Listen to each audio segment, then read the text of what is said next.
Welcome back to the channel. I hope you enjoy. In my college, the better you get placed, the more of your soul is taken away. Am I able to type? Oh, I am. Still, I can't move my hands very well or stretch my fingers. A callus is forming around the tips, and there's this weird numbness left over from the moment most of my soul left me from my fingers. But I have to type this out. I must. I don't know what will happen to the text. Will it jumble up into nonsense the moment you look at it? Hell, I'm not sure if I'm even writing sense. I have my suspicions, but I'll continue. I dare not tell you any details. That bastard will come after me if you find me. He told me that once I fall asleep and wake up, I'll forget all that happened. Can you believe it? Half of my soul ripped away, rotting inside the basement of my college's lecture hall, but I'll never know of it. He said that my stomach would try to choke on itself and that my veins would try to deny themselves the ability to pulsate. But I'll live on, miserably. But should I divulge details to someone, even death won't save me. I looked into the bastard's eyes when he said that.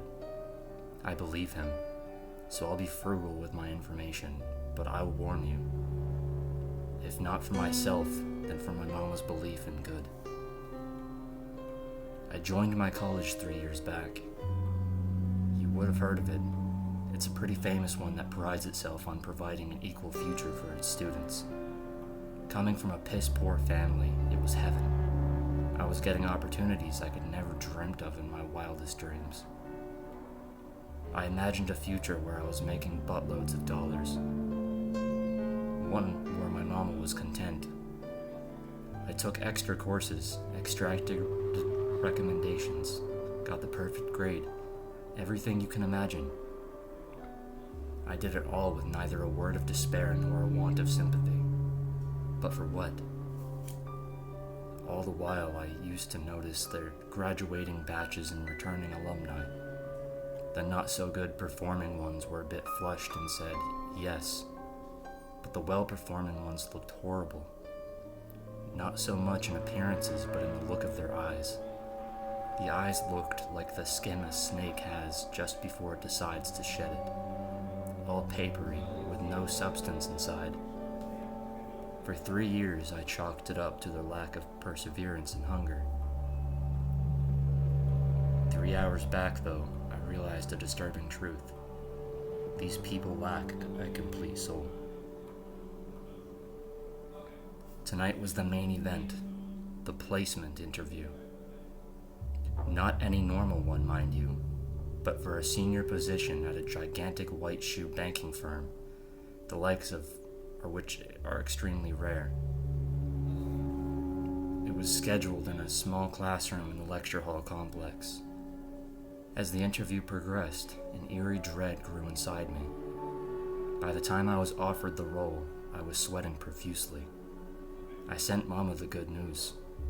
An old lady, a staff member of the placement cell, nudged at my arm, asking me to come to the equity room and fill out some documents. I went with her into a dimly lit room, and suddenly she locked me inside. I felt him before I saw him. The eerie dread was now a python wrangling his prey, a creeper wrangling his host. About him, I shudder to describe him. I can't, or I might lose my sanity. He was smiling. He said in a voice I dare not describe, I was brought here 100 years ago when this institute was being built with brick and mortar. I have one task, to keep this place equal. But you've overshot the average student, and to make you equal to him, I need to take part of your soul. Tell me, what do you want? A complete soul, or a more equal job? My phone rang. It was Mama. Pick it up, he said. My mama, so happy she sounded. She was crying. My My child, how proud you make me, she mumbled through her tears.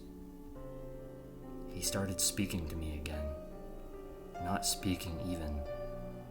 We could talk in our thoughts. While you think it over, I have a question for you. Tell me quickly or I'll ask your mama. There are 25 parts of your soul and we have 5 racing tracks. How many races do you need to find the fastest 3 pieces of your soul? Quick, tell me. We'll move out of the trailer and get a home.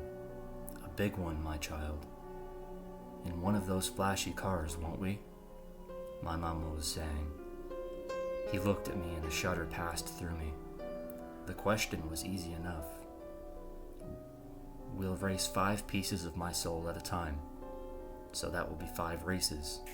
Then we'll race the winners of these once to find the fastest piece, and then another one to find the relative ordering of the next 5. So that's 7. 7 races. As I answered him, I saw it all happen before me. My soul left my body, split itself into 25 pieces. The races happened in front of me. It was awful. A coldness swept through my body. The winning 3 pieces of my soul were celebrating, oozing pus and making screeching sounds. But my mama could not hear anything. You're on the call, child. You are happy, aren't you? She sounded concerned. I told her I was fine. Of course you are. It'll change our life overnight, make us filthy rich. Tell me, when is the joining date? She kept questioning until she ran out of breath. I have some documents to fill out before they confirm the job, Mama. I'll catch you in a while, I told her and cut the call. Laughter boomed in the room. I could feel my eardrums oscillating violently. You are wrong. To find the fastest 3 parts of your soul, we take away 22 of them. The remaining 3 are the fastest. He started slashing through the pieces. They started flying, making horrified, contorted versions of my face until he captured them. Each time he caught one and threw it behind him into the basement, I felt weaker than before. The last thing I saw before I fainted were the 3 remaining pieces reintegrating into my body. That's it. Most of my soul, 85% of it to be exact, was taken away.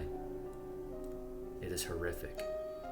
I can already see happiness recede away from me. I must warn you, I must.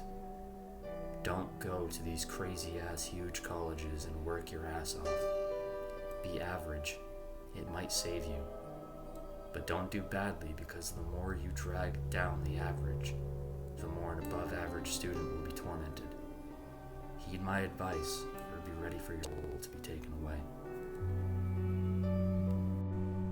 Thanks for taking the time to listen to one of my videos.